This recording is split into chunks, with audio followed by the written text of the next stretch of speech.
Mind পাওয়ার magic থেকে আমি মোহাম্মদ ফারুক। আমাদের চলতি বিষয় মনের অদ্ভুত শক্তি।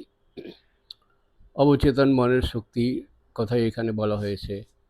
অবচেতন মন চেতন মন থেকে বহু বহু বহু গুণে শক্তিশালী। আমরা জেনে না জেনে অবচেতন মনকে ব্যবহার করছি এবং জীবনের বাস্তবতাগুলিকে সামনে দেখতে পাচ্ছি। এখানে অবচেতন মনকে কিভাবে ব্যবহার করে তার থেকে আমাদের কাঙ্ক্ষিত বস্তুগুলোকে বের করে আনা যায়, সেই কথাগুলি বারবার বলছি। অবচেতন মনে ঢোকার একমাত্র রাস্তা হচ্ছে, প্রথম রাস্তা হচ্ছে আমার চিন্তা ভাবনাগুলোকে, কথাগুলোকে মনিটর করা, সেগুলি ইতিবাচক যাচ্ছে কিনা, ইতিবাচক হচ্ছে কিনা, এবং যদি নেতিবাচক হয় সেগুলোকে ইতিবাচক করা চেতন মনে।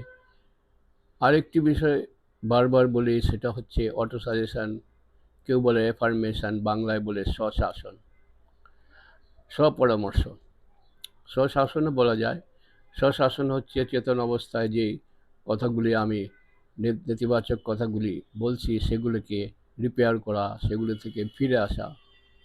আর স্বপরামর্শ হচ্ছে বিশেষভাবে বিশেষ ভঙ্গিমায় বসে বারবার একটি কাঙ্ক্ষিত বস্তুকে পাওয়ার জন্য যে শব্দগুলিকে উচ্চারণ করা হয়, যেমন আমি ভালো, সুস্থতার জন্য আমি ভালো আছি, সুস্থ আছি।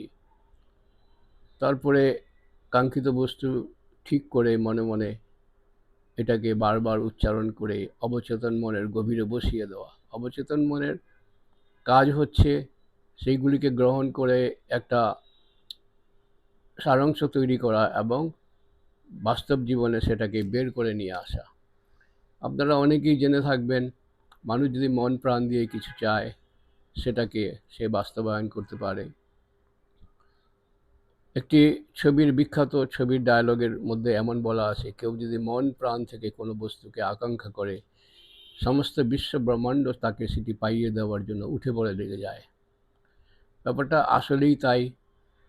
মানুষকে মন প্রাণ দিয়ে চাইতে হয়, এবং মন প্রাণ দিয়ে যা চাওয়া হয় সেই বস্তু, এই আকাঙ্ক্ষা, বার্নিং ডিজায়ার যেটাকে বলে, জ্বলন্ত আকাঙ্ক্ষা, সেই জ্বলন্ত আকাঙ্ক্ষা অবচেতন মন গ্রহণ করে তার ভিতরে একটি ছাপ ফেলে দেয় এবং সেটাকে নিরন্তর চালিয়ে রাখা হয়। তারপরে সেটা একটি শক্তির আধারে পরিণত হয়। সেই শক্তি মানুষকে সব কিছু পাইয়ে দেওয়ার জন্য যথেষ্ট।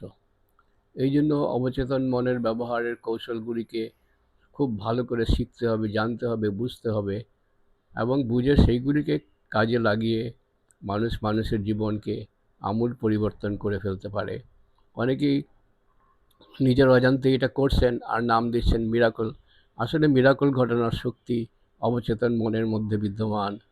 তো আসুন আমরা সবাই সেই কৌশলটা শিখে ফেলে ব্যবহার করে জীবনকে আরও সুন্দর করে ফেলি। ধন্যবাদ। ভালো থাকবেন।